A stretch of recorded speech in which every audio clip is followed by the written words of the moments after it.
Uma salva de palmas para ele. Glória a Deus. Olha, sabe esse pessoal que está aqui na frente? Dá um vidrinho aqui de azeite para mim. Esse pessoal que está aqui na frente, eles têm esse vidrinho de azeite, azeite de oliva.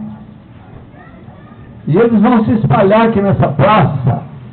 Eles vão derramar várias partes aqui nessa praça esse azeite.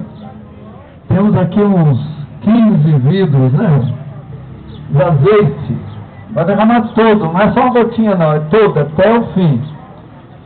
Na Bíblia, o azeite é símbolo do Espírito Santo.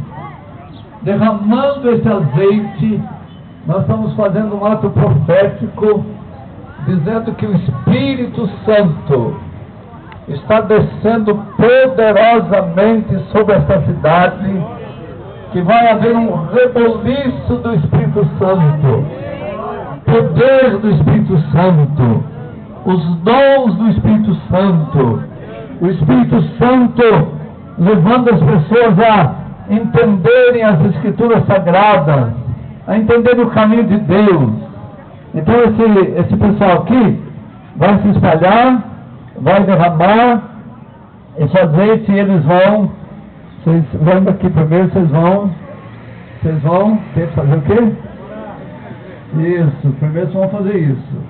Só depois é que vocês vão derramar o azeite. Da hora que vocês estiverem invocando o Espírito Santo, aí vocês vão derramar.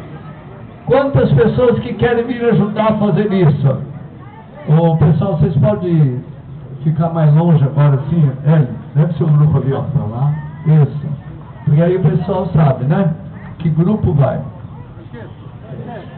Então, quem mais quer vir ajudar aqui? Una-se. Fica aqui, você, esse grupinho.